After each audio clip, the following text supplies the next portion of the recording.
Sabe aquele aperto no peito que a gente sente quando sabe que tem coisa errada, mas o coração de mãe insiste em fingir que não vê? Eu estava na janela da cozinha, terminando de secar a louça do almoço. O rádio do vizinho de cima estava alto, tocando aquele sertanejo antigo, e o cheiro de asfalto quente subia da rua. Era uma terça-feira comum, daquelas que a gente acha que nada vai acontecer. Aí o carro preto parou. Um sedã enorme, vidro fumê, brilhando tanto que destoava do nosso prédio, que está precisando de pintura há anos. Eu conheço o jeito de andar da minha filha até no escuro.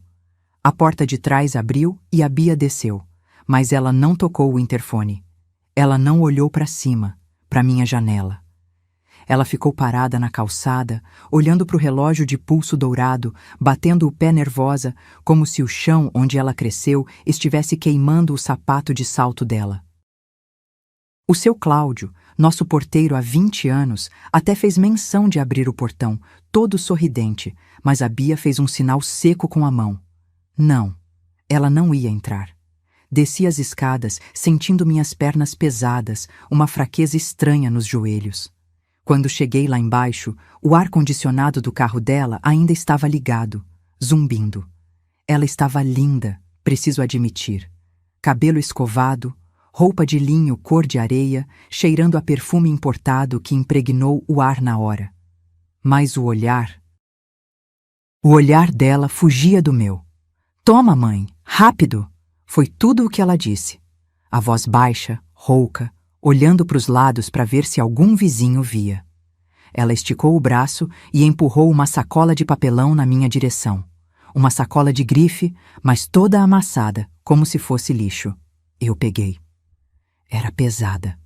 Gente, o que eu senti segurando aquela sacola é o tipo de humilhação que eu não desejo para ninguém. Se você valoriza família e verdade, já se inscreve aqui no canal, porque essa história vai te mostrar até onde a mentira de uma filha pode chegar. Eu abri a boca da sacola ali mesmo, na calçada. O sol bateu lá dentro. A primeira coisa que vi foi a renda branca. Minha garganta fechou na hora, parecia que eu tinha engolido vidro. Era a toalha de mesa de renda renascença que eu levei 6 meses bordando para ela. Dei de presente quando ela foi morar sozinha. Ela dizia que era a coisa mais preciosa da casa. Agora estava ali, embolada, com uma mancha de café num canto, jogada em cima de um álbum de fotos antigo, o álbum da infância dela. "Bia?" chamei. Minha voz saiu trêmula. "Você tá devolvendo? O que aconteceu?" Ela já estava com a mão na maçaneta do carro, doida para fugir.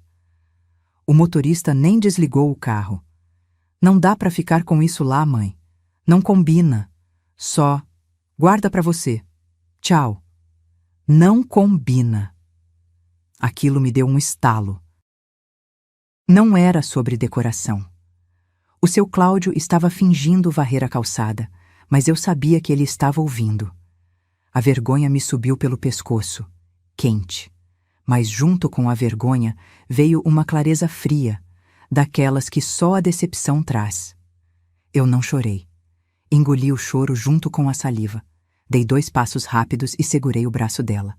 A pele dela estava gelada, apesar do calor. Ela travou. O corpo dela ficou rígido. "Me solta, mãe. Vão ver a gente." Eu cheguei bem perto. Podia ver a maquiagem perfeita cobrindo as olheiras dela. Ela estava apavorada. Não de mim, mas de ser vista comigo. Sorri. Um sorriso triste, mas firme. "Você disse para eles que eu morri? Não disse, Beatriz?" Perguntei baixo, olhando no fundo do olho dela. "Porque defunto não aceita devolução." Ela ficou pálida. A boca abriu e fechou, mas nenhum som saiu. Ela puxou o braço com força, quase caindo, e se jogou para dentro do carro como se estivesse fugindo de um assalto. O carro arrancou cantando pneu. Fiquei ali, sozinha na calçada, com o peso da minha vida devolvida naquela sacola. O seu Cláudio parou de varrer e me olhou, sem graça. "Tudo bem, dona Helena?" Eu respirei fundo, ajeitei a postura e entrei no prédio. Eu precisava ver o que mais tinha naquela sacola. Porque se ela achava que tinha se livrado de mim me matando para a família nova dela, ela estava muito enganada. Entrei em casa e tranquei a porta com 2 voltas, coisa que eu nunca faço durante o dia. Minhas pernas tremiam tanto que precisei puxar a cadeira da cozinha para não cair. O silêncio do apartamento, que eu sempre gostei, de repente parecia um grito. Só se ouvia o zumbido velho da geladeira. Coloquei a sacola em cima da mesa de fórmica. Ali, sob a luz clara da tarde, aquilo parecia uma bomba relógio. Eu tinha medo de mexer. Medo real. Sabe quando você não quer ver o tamanho do estrago? Fui até o filtro de barro, enchi um copo d'água e bebi num gole só. A água estava fresca, mas desceu rasgando. O gosto amargo de bile não saía da minha boca. Respirei fundo e virei o conteúdo da sacola na mesa. Caiu tudo de uma vez. O álbum de fotos bateu pesado. A toalha de renda escorregou para o lado. E um porta-retrato deslizou até a ponta da mesa. Era uma foto nossa, da formatura dela. Eu estava abraçada nela, sorrindo aquele sorriso besta de mãe orgulhosa. Mas o vidro estava trincado bem em cima do meu rosto. Uma rachadura em forma de estrela, partindo minha imagem em pedacinhos. Não foi acidente de transporte. O vidro estava limpo, sem cacos soltos. Alguém tinha quebrado e guardado assim mesmo. Mas o que fez meu sangue gelar foi o envelope pardo que caiu por último. Estava estufado. Não tinha remetente, nem carta, nem bilhete. Nada. Abri. O cheiro de papel moeda subiu na hora. Notas de 50 e de 100 reais. Contei com os dedos trêmulos, sentindo a textura áspera do dinheiro. 2.000 reais. Em dinheiro vivo. Não era um presente. Não era ajuda para pagar o condomínio. Aquilo tinha nome. Indenização. Minha filha estava comprando meu silêncio. Ela estava pagando a multa rescisória da nossa relação. 2.000 reais para eu não existir mais. Senti uma mistura pavorosa de raiva e humilhação. Eu queria rasgar aquele dinheiro, picar tudo e jogar pela janela. Mas, ao mesmo tempo, minha mão apertou as notas com força. Eu precisava desse dinheiro para arrumar o dente que quebrei mês passado. Precisava. E isso me fez sentir ainda mais suja. A verdade é que a pobreza tira até o luxo da gente ter orgulho na hora que quer. Guardei o dinheiro no envelope como se fosse tóxico. Eu precisava entender o timing. Por que hoje? Por que agora, numa terça-feira qualquer? A Bia é calculista. Ela não dá ponto sem nó. Olhei para o calendário de ímã na geladeira. Nada. Foi aí que lembrei da Sônia.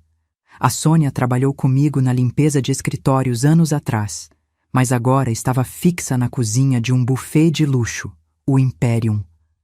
A Bia vivia seguindo o Instagram desse buffet, sonhando acordada.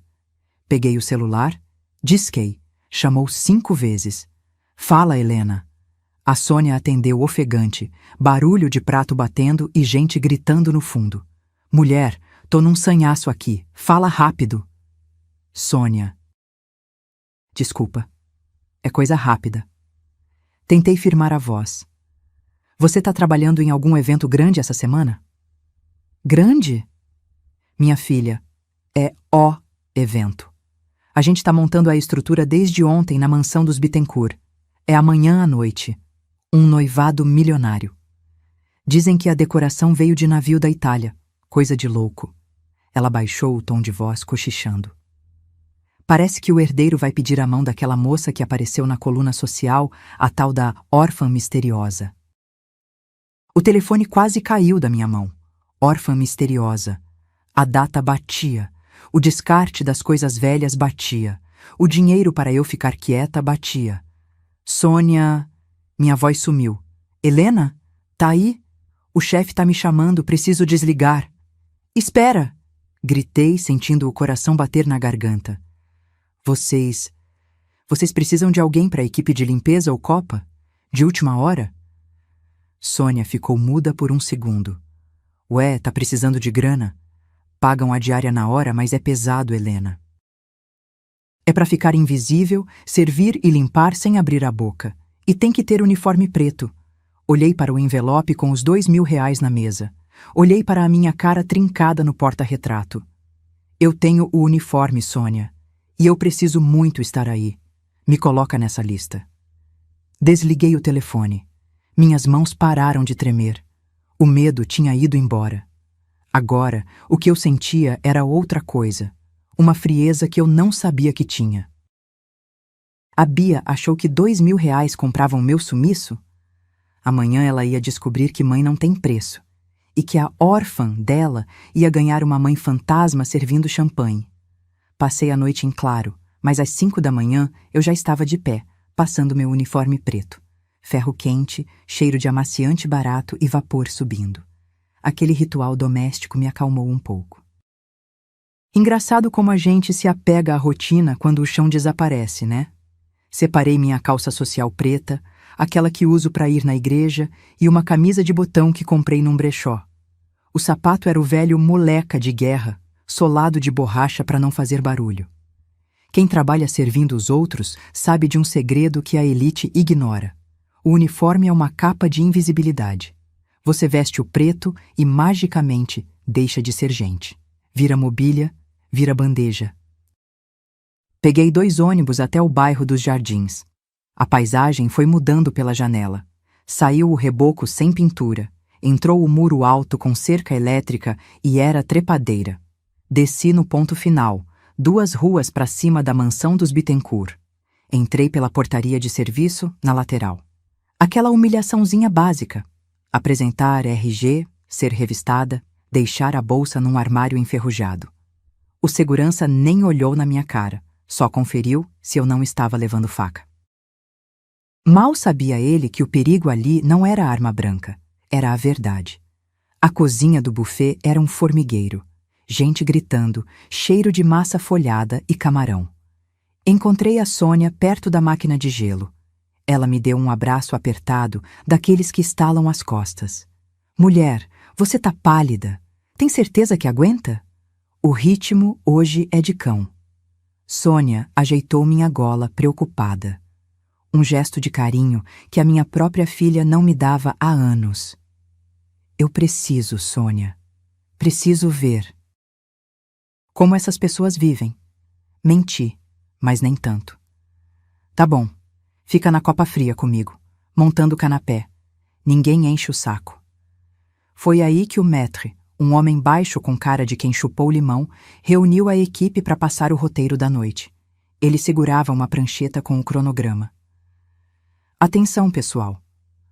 A noiva, Dona Beatriz, é extremamente exigente com o silêncio. Ele enfatizou o extremamente. Ela tem enxaquecas fortes devido ao trauma passado. Então, nada de bater talher. Eu segurei o riso nervoso. Trauma? A Bia ouvia funk no último volume enquanto limpava a casa comigo. A enxaqueca era frescura nova, mas o que ele disse depois fez meu sangue parar. Às 22h teremos o momento do brinde. Vai haver 1 minuto de silêncio em memória aos falecidos pais da noiva, barão e baronesa de... Enfim, os pais europeus dela. Nesse momento, serviço paralisado. Estátuas. Entenderam? Barão e baronesa. Minha filha não só me matou, ela me substituiu por um conto de fadas. Senti uma tontura, uma pressão forte nas têmporas. Tive que segurar na bancada de inox gelada para não cair. Olhei para o cronograma colado na parede.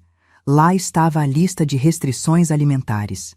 Noiva, alérgica a amendoim, risco de choque anafilático. Eu franzi a testa. A Bia comia paçoca de colher quando ficava ansiosa. Era o doce preferido dela. Ela nunca teve alergia. Aquilo não era só mentira social. Era uma armadilha médica que ela mesma tinha criado. Se ela comesse amendoim sem querer, teria que fingir passar mal? O nível de teatro dela me assustou. Helena? Vamos? Sônia me chamou, me entregando uma bandeja de prata pesada. Respirei fundo, engolindo o nó na garganta. Vamos. Empurrei a porta vai e vem que separava a cozinha do salão. O ar-condicionado bateu no meu rosto, gelado.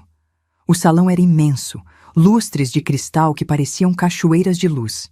E lá no fundo, rindo alto com uma taça na mão, estava ela. Minha filha. Ela estava de costas, mas eu reconheci o jeito que ela mexia no cabelo quando estava insegura. Ela não mudou tanto assim. O medo ainda estava lá. Eu dei o primeiro passo para dentro do salão. Eu não era mais a mãe dela. Eu era a Dona Maria, a copeira. E eu estava prestes a servir o veneno que ela mesma encomendou. Entrar naquele salão foi como pisar em outro planeta. O ar era perfumado com lírios frescos, centenas deles, abafando qualquer cheiro de realidade. O piso de mármore era tão polido que eu tinha medo de escorregar com meu sapato de borracha gasto. Eu segurava a bandeja com taças de cristal como se fosse um escudo. Regra número 1 da copeira: olhe para o copo vazio, nunca para o rosto do convidado. Se você não fizer contato visual, você não existe. Fui circulando, servindo água e champanhe. Meus pés já latejavam. Aquele sapato barato apertava meu joanete, uma dorzinha fina e constante que me mantinha alerta. É curioso como a dor física ajuda a gente a não desmoronar emocionalmente. Ela ancora a gente no chão. Parei perto de um sofá de veludo onde duas senhoras conversavam. Uma delas era a mãe do noivo, Dona Cecília. Uma mulher elegante, cheia de pérolas, mas com aquele olhar de quem nunca precisou parcelar uma compra na vida. "A Bia é um anjo, não é?" a amiga comentou, pegando um canapé da minha bandeja sem nem agradecer. "Uma santa", Dona Cecília suspirou, fazendo um sinal da cruz discreto. Você imagina a dor dessa menina? Perder pai e mãe naquele acidente de esqui nos Alpes? E tão jovem. O Felipe me contou que ela teve que identificar os corpos sozinha. Senti um soco no estômago. Minha mão tremeu e as taças tilintaram. O barulho foi leve, tlim, tlim, mas para mim soou como um tiro.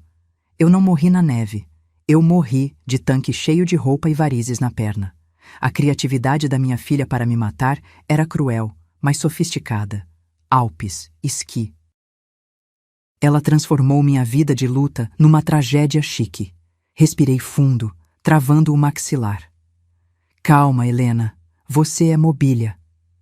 Ajeitei a postura e continuei parada ali, fingindo arrumar os guardanapos de linho na mesa de centro. "E o desapego?" Cecília continuou, baixando o tom confidencial. Ela me disse que doou todo o acervo da família. Prataria, as rendas antigas da avó baronesa. Disse que doía muito olhar. Mandou tudo para o leilão beneficente da Igreja das Dores. Leilão. Meu sangue gelou. A renda da baronesa era a minha toalha de renascença. Aquela que estava agora na sacola de lixo no armário dos funcionários. Bia não só mentiu a origem, ela falsificou a caridade. Se a sogra pedisse um recibo desse tal leilão, Bia provavelmente tinha um forjado. Minha filha tinha montado um esquema contábil em cima da minha ausência. Senti uma mistura pavorosa de orgulho torto e nojo. Orgulho porque ela aprendeu a costurar histórias como ninguém. Nojo porque a linha que ela usava era podre. Olhei para Dona Cecília. Ela tinha lágrimas nos olhos. Estava emocionada com a mentira. É impressionante como gente rica adora uma tragédia, desde que ela venha embalada em seda. A tristeza dos outros serve de entretenimento para eles. Eu queria gritar: "Eu tô aqui, a baronesa tá servindo sua bebida." Mas engoli o grito. Engoli junto com a saliva seca. O ódio estava virando combustível. Agora não era mais sobre mágoa, era sobre justiça. Se ela disse que doou as relíquias, então as relíquias precisavam aparecer milagrosamente. Foi quando o burburinho do salão aumentou. As cabeças se viraram. A orquestra parou de tocar. "Lá vem ela", alguém sussurrou. Beatriz apareceu no topo da escadaria. Meu Deus, ela estava deslumbrante. Um vestido marfim, simples, caríssimo, parecia uma princesa. uma princesa construída com o meu suor. Ela começou a descer, sorrindo, acenando como a realeza que ela fingia ser. O noivo foi encontrá-la no meio da escada. Eu estava parada bem no pé da escada, com a bandeja cheia. Não tinha para onde correr. O fluxo de garçons me empurrou para a frente. Eu fiquei na rota dela. Senti meu coração bater na garganta, tão forte que achei que a bandeja ia pular da minha mão. Eu estava a 3 metros da minha filha, e ela estava olhando para baixo, cuidando dos degraus. Sabe aquele segundo que dura uma eternidade? Aquele momento em que o mundo para e você só ouve o sangue batendo no ouvido? Tump, tump, tump. Foi isso. Beatriz parou no último degrau. O sorriso de Miss dela murchou em câmera lenta. Ela viu meu sapato primeiro. Aquele sapato moleca, preto, com o elástico frouxo do lado que eu uso para bater perna no centro. Ela conhece aquele sapato. Ela odiava aquele sapato porque dizia que era sapato de pobre que anda de ônibus. Quando os olhos dela subiram e encontraram os meus, eu vi a cor fugir do rosto dela. A pele, que estava rosada de blush importado, ficou cinza.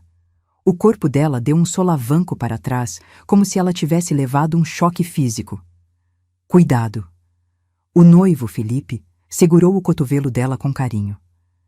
Tudo bem, amor? Minha filha olhou para ele, olhou para mim, olhou para as saídas de emergência. O pânico tem cheiro, sabia? Um cheiro azedo que fura qualquer perfume francês. Eu senti o cheiro do medo dela dali. Eu não recuei, pelo contrário. Dei um passo à frente, invadindo o espaço pessoal dela com a minha bandeja de prata. Meu corpo estava dormente, mas minhas mãos firmaram a bandeja com uma força que eu não sabia que tinha. Era o instinto de sobrevivência. Se eu tremesse, eu perdia. Champanhe, senhora! Minha voz saiu firme, polida, profissional. A voz que eu usei a vida toda para servir gente que nem ela finge ser. Bia arregalou os olhos. A pupila dilatada, preta de pavor. Ela esticou a mão para pegar a taça. A mão tremia tanto que o cristal bateu no outro. Tlim! O barulho foi baixo, mas a gente sabia o que significava.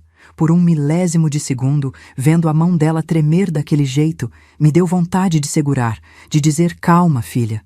É instinto de mãe, é uma maldição. A gente quer proteger a cria, até do monstro que a cria virou. Mas eu me segurei. Ela pegou a taça. O noivo já tinha se virado para cumprimentar um primo. Bia se inclinou na minha direção, fingindo que ia pegar um guardanapo. O rosto dela ficou a centímetros do meu.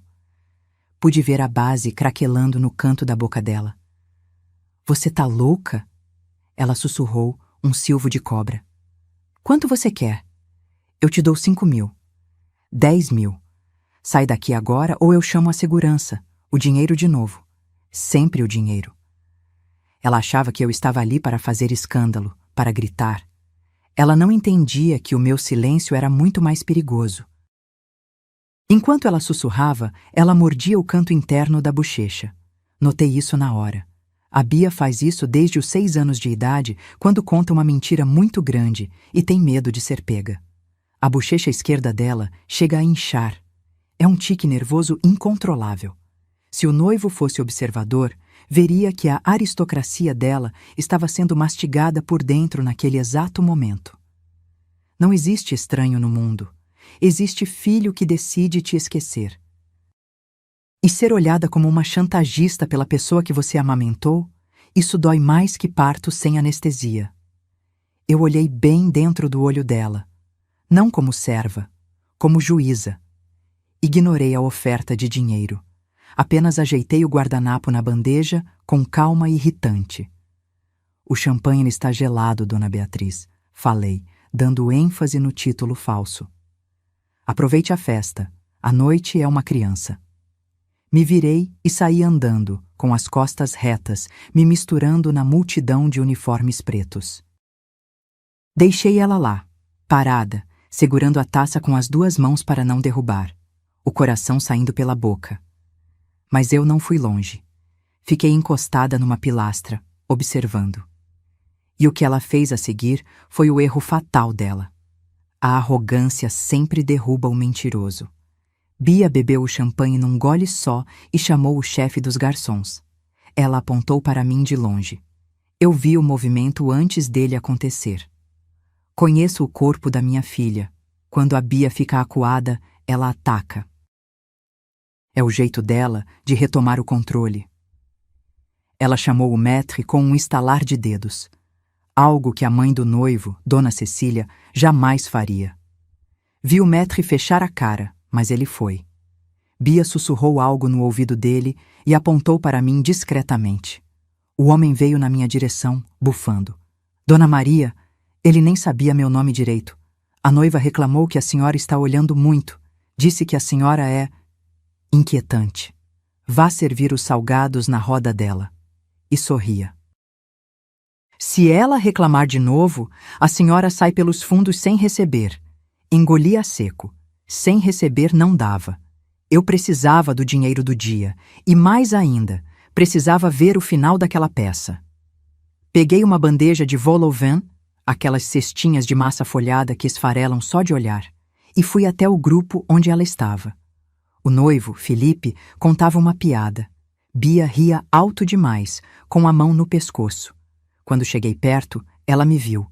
O sorriso dela virou uma linha dura. Ela esperou eu esticar a bandeja. Aceitam? Perguntei. Bia fez um movimento brusco, fingindo se virar para o noivo. O cotovelo dela bateu de propósito na quina da minha bandeja. Foi calculado. Física pura. A bandeja virou. Os salgados voaram. E uma taça de vinho tinto que estava na mão dela, que ela soltou no momento exato, caiu no chão, estilhaçando e espirrando vinho na barra do vestido marfim dela e no tapete persa. O barulho de vidro quebrando parou a festa. Ai, meu Deus! Bia gritou, teatral. Sua desastrada! Você tem noção do que fez? Olha o meu vestido! Olha o tapete da minha sogra! O silêncio foi absoluto. Senti centenas de olhos queimando minhas costas. O maître correu vindo lá do fundo. O noivo, Felipe, tentou acalmar. Amor, foi um acidente, calma. Acidente nada, Felipe. Bia apontou o dedo na minha cara, tremendo de raiva ou de medo. Essa mulher é uma incompetente. Essa gente não tem cuidado com nada porque nada é deles. Minhas pernas falharam. Não de medo, mas de cansaço acumulado. O joelho direito estalou quando me abaixei. Senti o cheiro forte de vinho barato misturado com o perfume caro dela. O líquido gelado molhou minha mão. Imediatamente, o instinto de faxineira assumiu. Tirei o pano de serviço do bolso. Não esfreguei.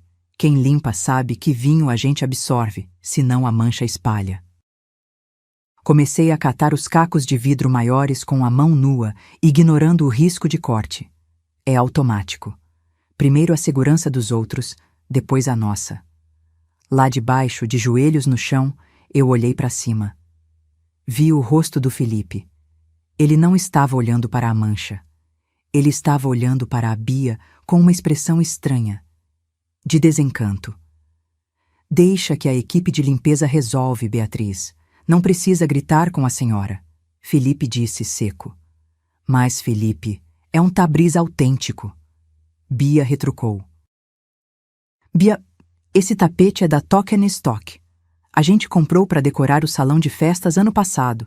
Minha mãe nem usa tapete persa em festa com bebida. Ela travou. A mentira do luxo tropeçou num detalhe de decoração básica. Ela tentou performar uma defesa de patrimônio que nem existia. O noivo percebeu o exagero. O falso rico se entrega porque valoriza demais o que o rico de verdade trata como acessório. Humilhação não é limpar o chão. Humilhação é precisar humilhar quem limpa para se sentir grande. Eu juntei o último caco de vidro. Levantei devagar, sentindo a coluna reclamar. Segurei os cacos na mão fechada, o pano sujo na outra. Olhei para a Bia. Ela estava vermelha, percebendo a gafe do tapete. Não baixei a cabeça. Fiz uma reverência lenta, exageradamente polida. Perdão, senhorita. Vou buscar água com gás. tira a mancha de vinho e de outras coisas. Me virei para a cozinha. A Bia queria guerra? Então ela ia ter. Eu ia para a cozinha agora, mas não para buscar água. Eu ia buscar a sacola. Entrei na cozinha empurrando a porta com o ombro, ofegante. O barulho lá dentro era ensurdecedor. Coifa ligada, batedeira industrial girando, gente gritando, sai quente! Era o meu mundo. Ali eu respirava. Fui direto para a pia de lavagem. Abri a torneira e meti a mão debaixo da água gelada. Foi aí que a adrenalina baixou e a dor veio. A palma da minha mão estava cortada. Um corte fino, mas profundo, feito pelos cacos da taça da Bia. A água misturou com sangue, rodando no ralo. Ardia como se tivessem riscado um fósforo na minha pele. Helena! A Sônia apareceu do meu lado, com um rolo de papel toalha e uma expressão de espanto. Ela me puxou para um canto, perto da câmara fria, onde o barulho era menor. Mulher, eu abri a sacola. Eu gelei. Você o quê? Eu sou curiosa, você sabe. Fui ver o que você guardou com tanto cuidado no armário. Sônia baixou a voz, olhando para os lados. Helena, aquela menina na foto antiga de aparelho nos dentes, é a noiva, é a Bia. E a mulher abraçada nela é você, só que com o cabelo preto. Senti uma vergonha terrível de ter sido descoberta, de ter uma filha que me nega. Mas ao mesmo tempo, senti um alívio imenso. Eu não precisava mais carregar aquele segredo sozinha. O peito destravou. Ela diz que é órfã, Sônia, confessei, a voz falhando. Ela diz que os pais eram barões na Europa. E hoje ela me devolveu minhas coisas como se fosse lixo, para eu não estragar o cenário. Sônia ficou muda. Ela olhou para o salão através da janelinha da porta, depois olhou para a minha mão sangrando. Sem dizer uma palavra, Sônia pegou um band-aid na caixa de primeiros socorros da parede e colou na minha mão com delicadeza. Aquele gesto simples, de uma amiga de trabalho cobrindo minha ferida, valia mais que todo o teatro lá de fora. O que você vai fazer? Ela perguntou. Eu vou devolver o presente, respondi. Fui até o armário e peguei a sacola de papelão amassada. Se ela gosta tanto de fingir, vamos ver como ela finge surpresa ganhando isso na frente de todo mundo. Você não pode entrar lá agora. O maître tá de olho em você. Sônia avisou. Eu não. Você.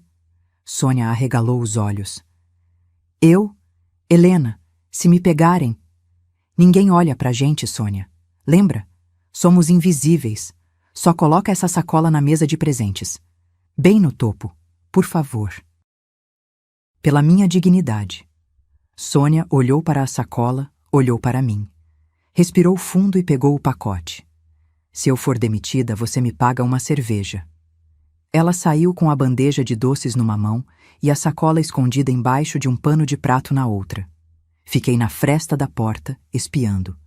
A mesa de presentes era uma montanha de caixas prateadas, laços de cetim, sacolas da Tiffany e da Prada.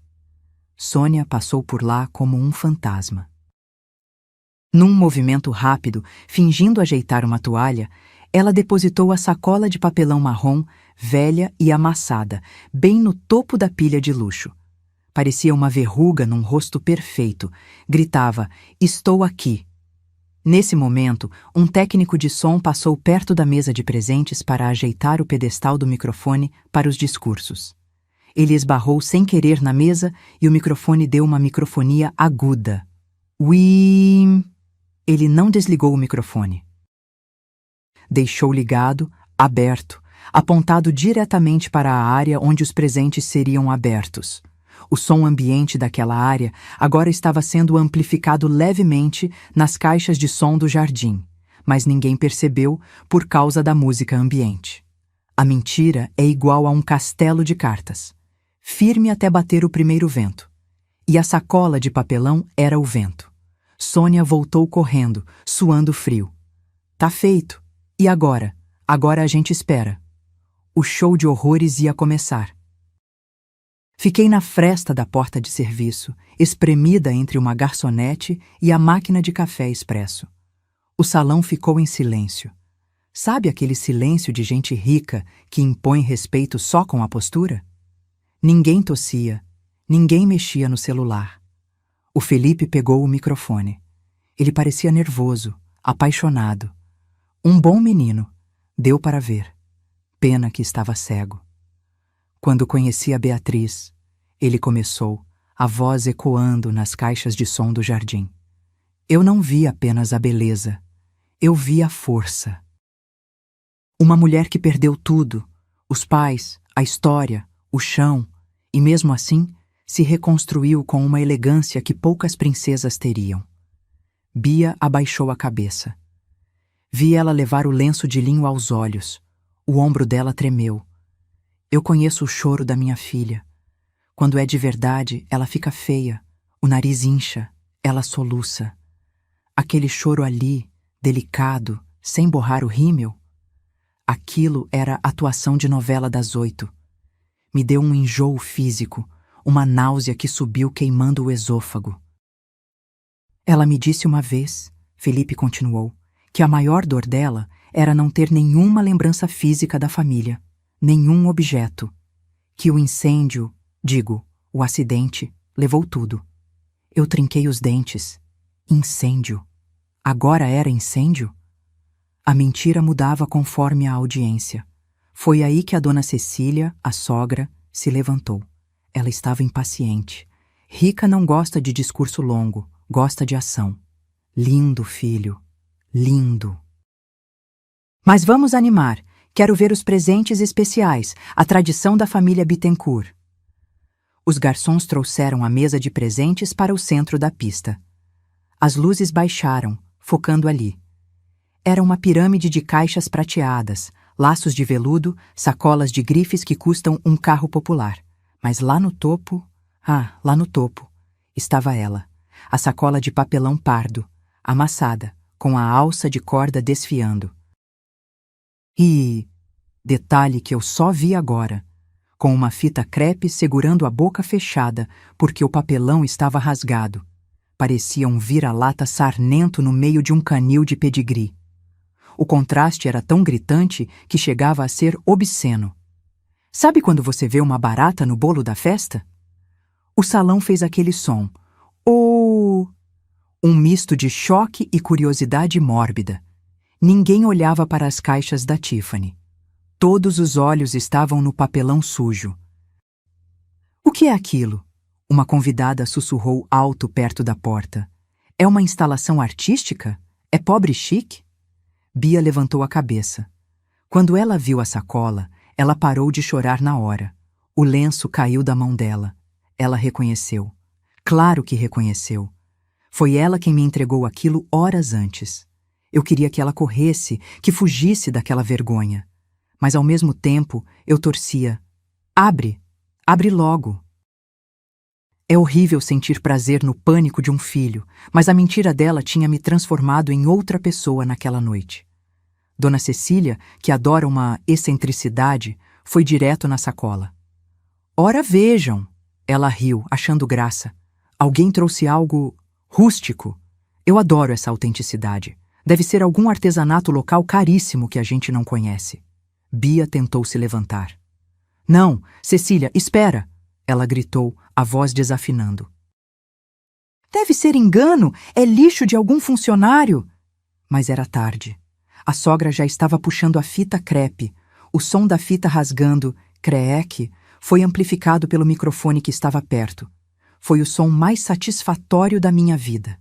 Na hora que a Cecília puxou a sacola, um papelzinho amarelo de compro ouro que estava colado no fundo da sacola, coisa de gente que anda no centro, caiu no chão, bem no tapete chique. O noivo, Felipe, abaixou para pegar. Ele leu, franziu a testa. Aquilo não combinava com o leilão beneficente ou antiquário europeu. Era a vida real invadindo a fantasia. Cecília meteu a mão dentro da sacola. O mundo da Bia estava prestes a acabar. Eu prendi a respiração. A dona Cecília puxou o tecido de dentro da sacola. A toalha de renda renascença se desenrolou no ar, pesada, branca, magnífica. É um trabalho manual que não existe mais, ponto por ponto, nó por nó. Mas junto com a beleza veio o cheiro. Cheiro de naftalina e gaveta fechada de casa de pobre. Aquele cheiro de coisa guardada para dia especial que nunca chega. O cheiro invadiu o círculo de perfumes importados. Bia fez um som estrangulado na garganta, tipo um rique. Ela tentou avançar. É velha, é suja, me dá isso. Mas a curiosidade de rico é uma praga. Cecília segurou firme.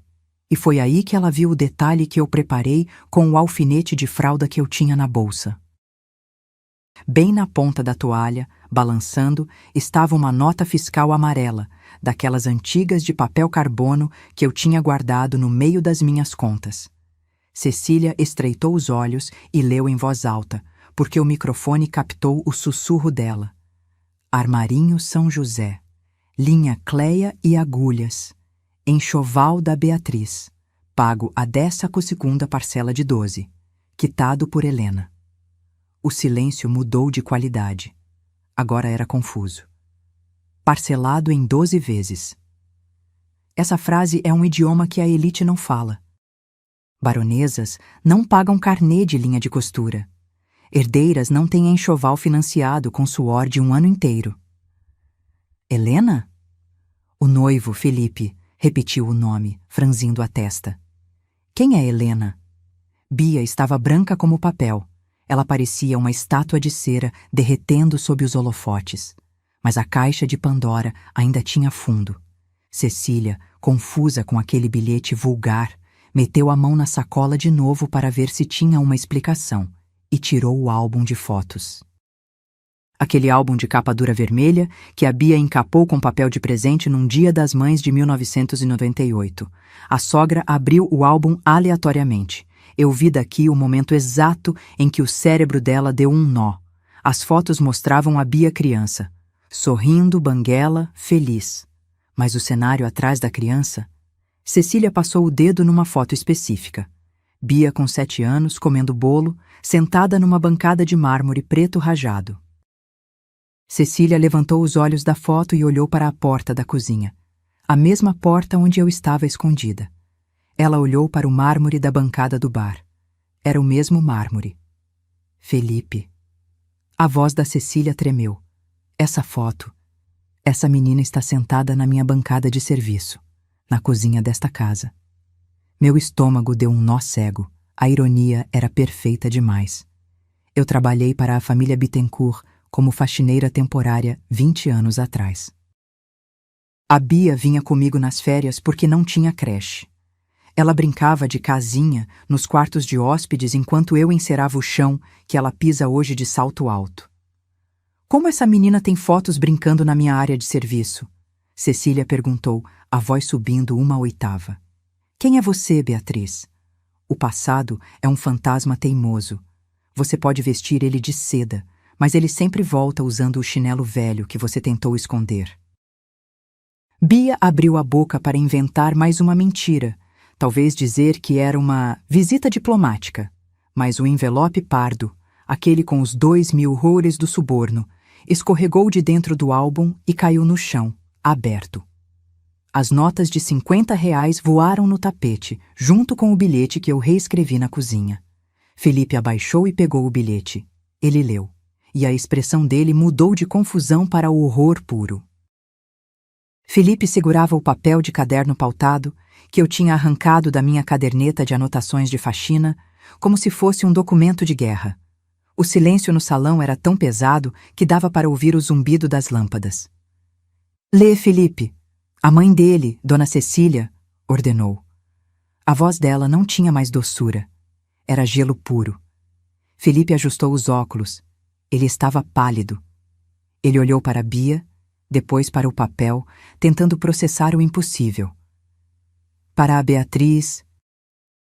Ele começou a ler, a voz saindo falhada no microfone que ainda captava tudo. Aqui estão os R$ 2.000 que você me entregou na calçada hoje cedo. Você comprou roupas novas, nome novo e família nova. Mas o meu silêncio, minha filha, você não tem saldo para comprar. Assinado, sua mãe. Minha audição sumiu por um segundo. Só ouvi um pi agudo no ouvido. Minhas mãos suavam frio, mas, estranhamente, minhas pernas pararam de tremer. Era como pular de paraquedas. Depois que você salta, o medo passa e só sobra a queda. O salão explodiu em sussurros. Mãe, mas ela não é órfã. 2.000 reais. Bia parecia que ia vomitar. Ela levou a mão à boca, os olhos vidrados, balançando a cabeça em negação frenética. Isso é mentira, Bia gritou, a voz estridente, feia. É um trote. Alguém plantou isso. Eu não tenho mãe. Minha mãe morreu na Europa. Isso é coisa dessa criadagem invejosa. Foi a deixa. Eu estava na porta da cozinha.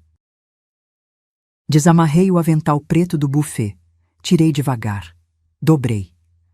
Por baixo, eu estava com minha blusa de malha cinza e a calça social simples. Não era roupa de festa, mas era roupa de gente. Minha roupa. Dei 2 passos para dentro do salão iluminado. A luz do refletor bateu no meu rosto. Eu não baixei a cabeça. Procurei o olhar da Dona Cecília. Não é trote, Dona Cecília. Minha voz saiu firme, sem microfone, mas projetada, do jeito que a gente aprende gritando para a criança descer do muro. E o dinheiro é verdadeiro. Pode conferir as notas. Elas têm cheiro de banco, foram sacadas hoje. Todos se viraram para mim. Bia olhou. Quando ela me viu sem o uniforme, despida da invisibilidade, ela deu um passo para trás e tropeçou na cauda do próprio vestido. A mentira tem perna curta, mas a verdade tem a mão pesada. Ver minha filha recuar de mim como se eu fosse um monstro. Aquilo matou o último pingo de esperança que eu tinha. Felipe olhou para mim, depois para a foto no álbum que a mãe segurava, depois para a Bia. O rosto dele era um mapa de decepção. Bia, ele sussurrou. Essa senhora, ela tem o seu nariz.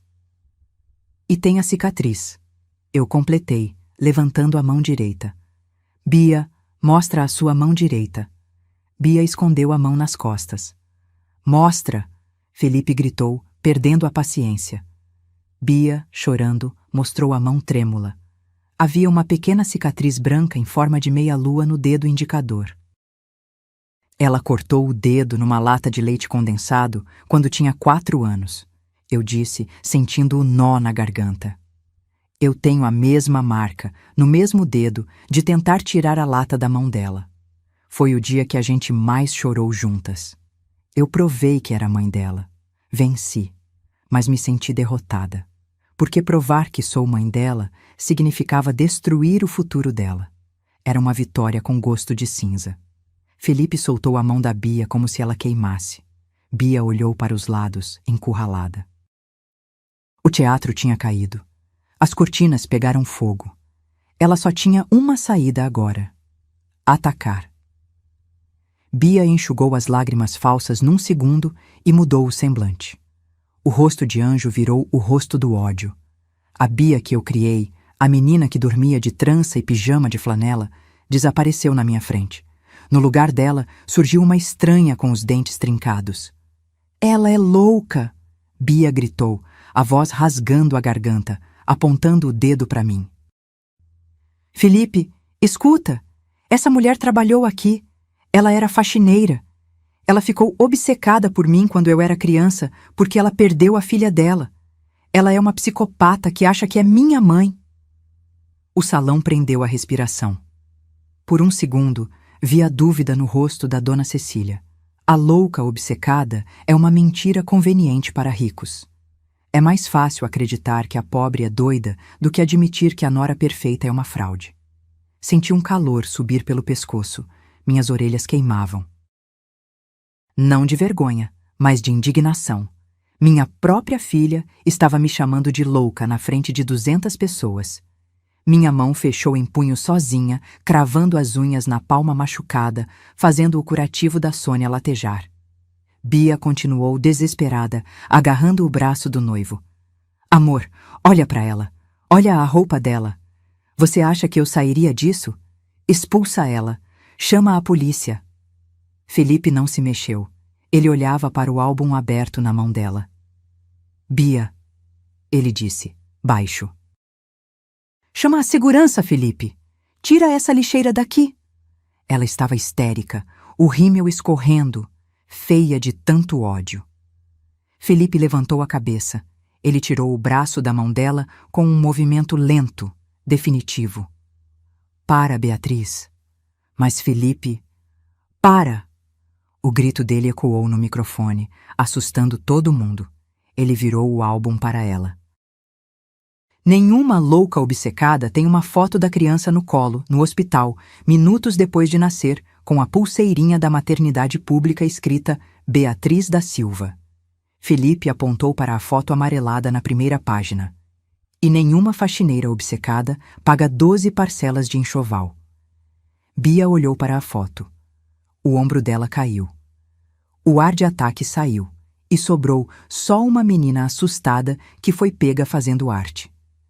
Ela tentou sorrir, um sorriso torto, patético. Felipe, eu fiz por nós. Para me encaixar no seu mundo. Eles não iam aceitar a origem. Eu tive vergonha, amor. Eu só queria ser igual a vocês. Felipe balançou a cabeça, com os olhos cheios de água. Você acha que eu ligo se sua mãe é faxineira? Ele riu, uma risada sem humor. Minha avó vendia marmita, Beatriz. A gente tem orgulho disso. Ele deu um passo na minha direção e olhou nos meus olhos. O que me dá nojo não é a pobreza dela, Beatriz. A voz dele tremeu. É que você viu sua mãe vestida de uniforme, de joelhos limpando o vinho que você derrubou. E você deixou. Você fez sua mãe te servir. Caráter é aquilo que sobra quando a gente tira o dinheiro e o status da mesa. E a mesa da minha filha estava vazia. O silêncio do noivo pesou mais que um tapa. Os convidados começaram a murmurar. Vi gente pegando o celular para filmar discretamente. A desgraça alheia é o prato principal da sociedade. Bia olhou em volta. Viu os olhares de desprezo. Viu a sogra virando as costas. O sonho de 50 milhões estava escorrendo pelo ralo. Ela olhou para mim. Dessa vez, não com ódio, mas com súplica. Aquele olhar de mãe, me salva, conserta a bagunça que eu fiz. Eu respirei fundo. O coração de mãe quis correr e abraçar.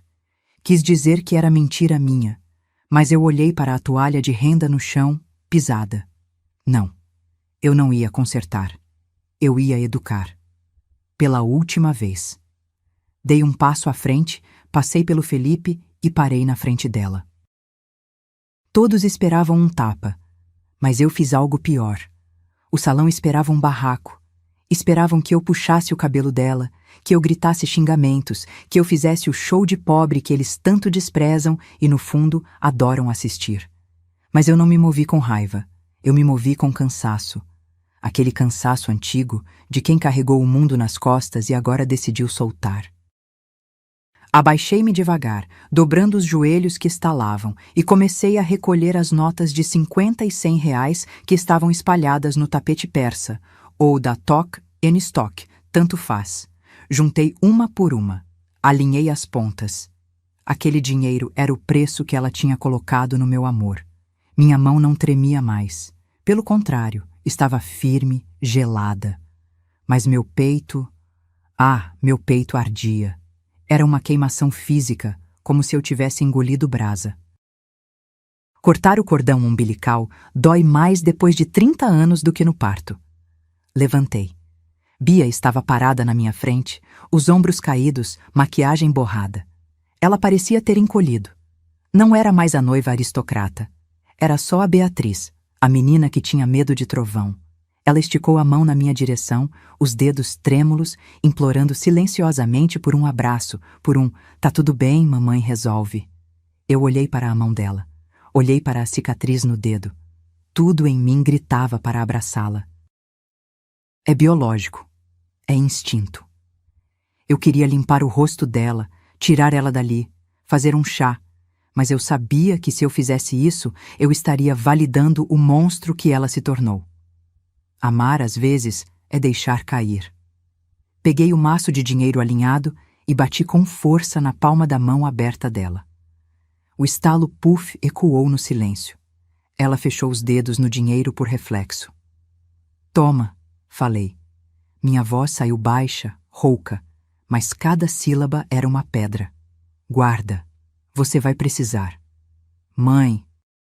Ela soluçou, um fio de voz. Me perdoa. A gente conversa em casa. Eu sorri. Um sorriso triste que não chegou nos olhos. Casa? Repeti. Bia, hoje cedo você foi na minha porta e não entrou. Você me deixou na calçada porque disse que eu não combinava com a sua vida nova. Você me tratou como uma estranha para não passar vergonha.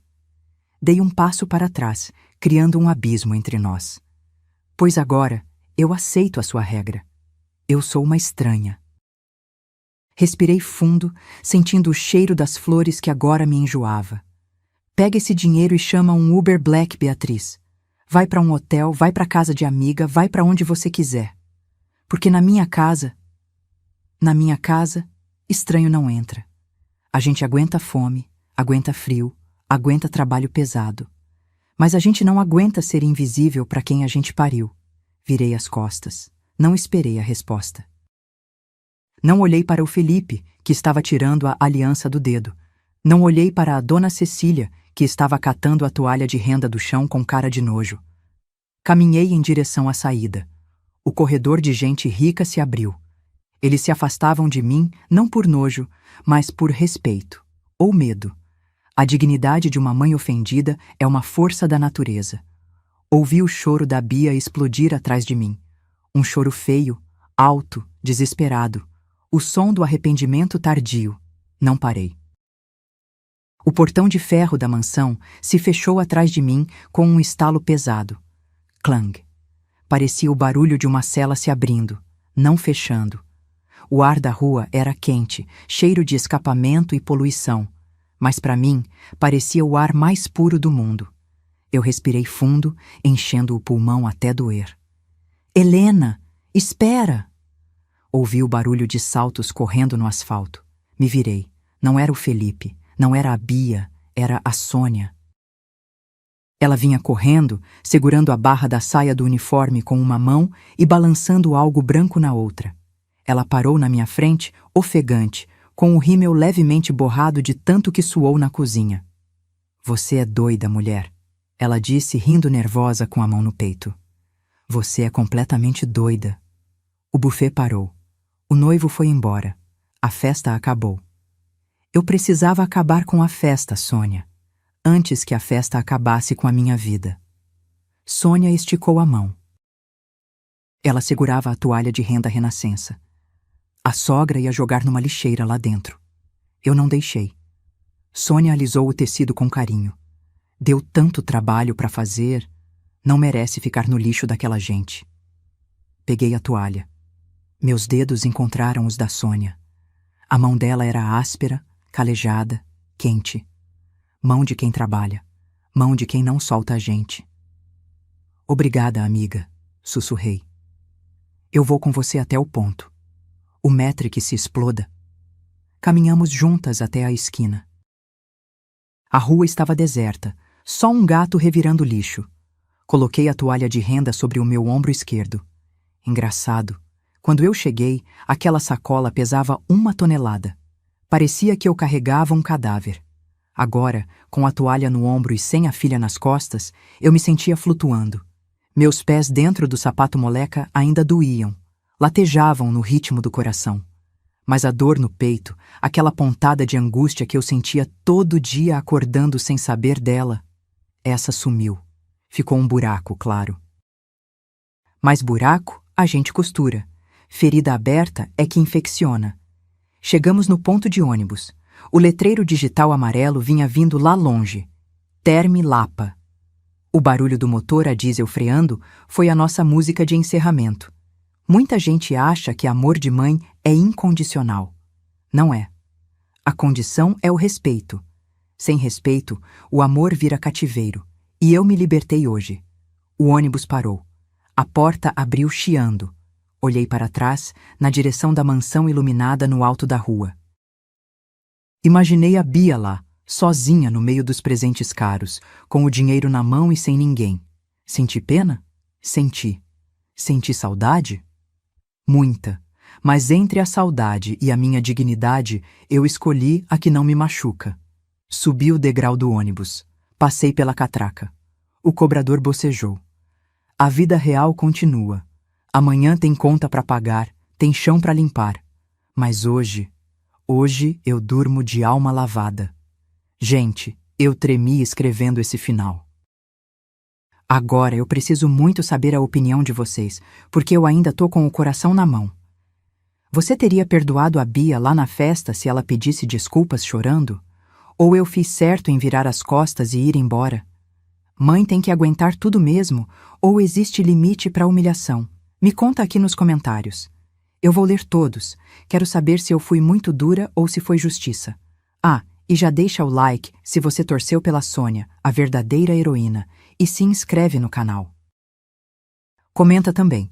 De qual cidade você está assistindo essa história? Até a próxima. E lembrem-se, a gente cria filho pro mundo, mas torce para ele não esquecer o caminho de casa. Tchau.